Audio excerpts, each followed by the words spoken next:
Hi guys, আসসালামু আলাইকুম। Welcome back to my channel. চলে এসেছি আবার একটা নতুন ভিডিও নিয়ে তোমাদের কাছে।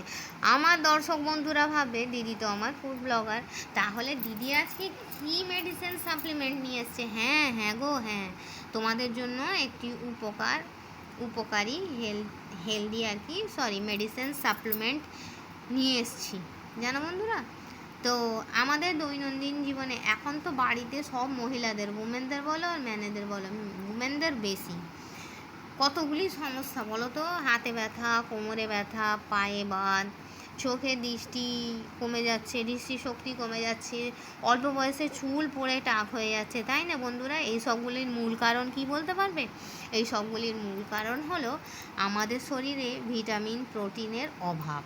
ঠিক আছে বন্ধুরা, প্রতিদিন একটা প্রাপ্ত মানুষের যেমন ক্যালোরির দরকার, সেই অর্থে কি আমরা ক্যালোরি, তোমরা বুকে হাত দিয়ে বলো তো, আমরা প্রতিদিন এই ব্যস্ত শিডিউলে খেতে পারি?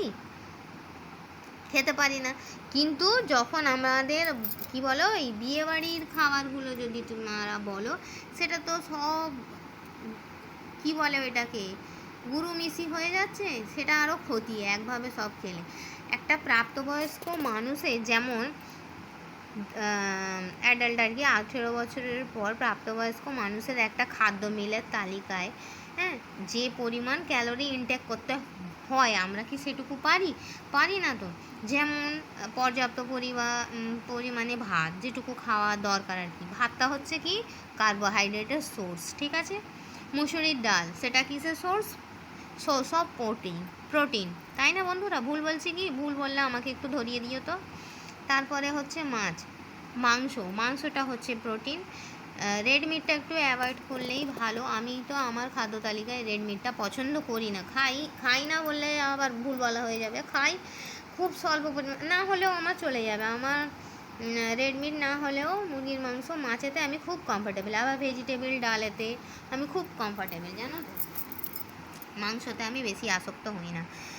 তো এবার তো যারা আমরা মহিলারা আর কি, যেটা বলছিলাম, থাইরয়েডে আর কি আক্রান্ত, জানো তো, তাদের জন্য সি ফুডগুলো খুব ভালো। যেমন সামুদ্রিক বড় বড় মাছগুলি খুব ভালো। আবার অতিরিক্ত বড় হলে আবার প্রেশারের অসুবিধা হয়ে যাবে। ছোট মাছগুলি যাদের প্রেশার আছে তাদের জন্য ঠিক আছে। তো চলো, অনেক কিছু বলা হয়ে গেল। মানুষ বলবে জ্ঞান দিতে বসেছে, জ্ঞান মোটেও না। এই দুটো সাপ্লিমেন্ট আমি তোমাদের সঙ্গে না দেখাতে পারলেই নয়। এটা বিগত আমি 6 মাস ধরে ইউজ করছি, ঠিক আছে বন্ধুরা। এটা আমার খুবই ভালো। আমি রোগা হওয়াটা কোনো ফ্যাক্ট না। রোগা মোটা নিয়েই জীব সৃষ্টি, তাই না বন্ধুরা? কিন্তু তার মধ্যে শরীরটা উইকনেস, দুর্বলতা, এইটা হচ্ছে দুর্বলতা কমাবার একমাত্র সোর্স। এটা হচ্ছে অরিফ্লেম কোম্পানি ভেলোসফি। হচ্ছে না বলো বন্ধুরা, হচ্ছে না,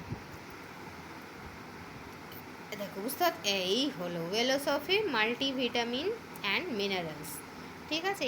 এই ট্যাবলেটটা আগে আমি বড় আনাতাম, জানো তো,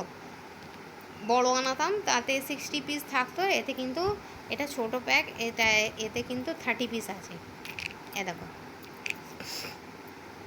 30 পিস ট্যাবলেট দেখতে পাচ্ছ।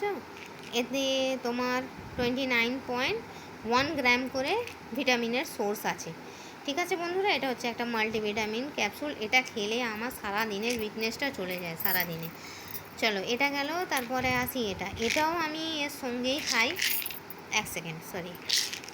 এটা হচ্ছে একটা ভেলোসফির, এটাও অরিফ্লেম কোম্পানি ভেলোসফির আয়রন কমপ্লেক্স, ঠিক আছে বন্ধুরা। এটাও 30 পিসের, সেম 30 পিসের ট্যাবলেট একটা।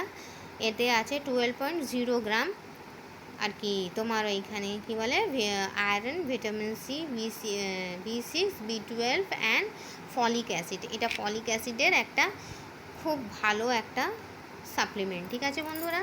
তো আমি বলছি না তোমাদের এই অরিফ্লেমেরই খেতে হবে কি ভেলোসফি কোম্পানিরই নিতে হবে, এগুলো একটু এক্সপেন্সিভ। কিন্তু তোমরা মেডিসিনের শপে গেলে এইরকম টাইপের আর কি, ধরো আয়রনের সাপ্লিমেন্ট বলো আর মাল্টিভিটামিন, ডেলি আর কি দৈনন্দিন জীবনে খাদ্য তালিকার মধ্যে সব রকম তো আমরা খেয়ে উঠতে পারি না। তো খাদ্য তালিকার মধ্যে একটা করে নিতে পারো, এটাই হচ্ছে কথা। আমি এই দুটো খেয়ে খুবই উপকৃত। তো আমি দেখিয়ে দিলাম। তার সঙ্গে আমার মাম্মি আবার খায় ওমেগা 3, জানো? সেটা আবার কড লিভার অয়েল দিয়ে তৈরি। সেটার কাজ হচ্ছে, এটা যেমন দুর্বলতা এটা ঠিক করে, এটা আয়রনের সোর্স। সেটা হলো আবার তোমাদের শরীরে সব রকম আর কি যে যে জিনিসগুলো থাকে, হাই প্রেশার সেটাকে নিয়ন্ত্রণ করবে, কোলেস্ট্রল নিয়ন্ত্রণ করবে, সব আর কি রোগগুলোকে কন্ট্রোল করার সোর্স হচ্ছে ওমেগা 3। বোঝাতে পারলাম? তো চলো বন্ধুরা, এটা আমার ছিল একটা ছোট্ট মতো না, বলতে বলতে অনেক কথাই হয়ে গেল, এখনও কথার আমার শেষ নেই। একটা মেডিসিনের সাপ্লিমেন্ট, মাল্টিভিটামিন আর আয়রনের ফিলোসফি অরিফ্লেম কোম্পানি। তো চলো, আমার ভিডিওটা ভালো লাগলে লাইক করবে, কমেন্ট করবে, শেয়ার করবে আর সাবস্ক্রাইব করে আমার পাশেই থাকবে। ঠিক আছে বন্ধুরা, তো চলো এই বলে আমি আমার ব্লগটা ছাড়ছি। Thanks for watching. Allah Hafiz.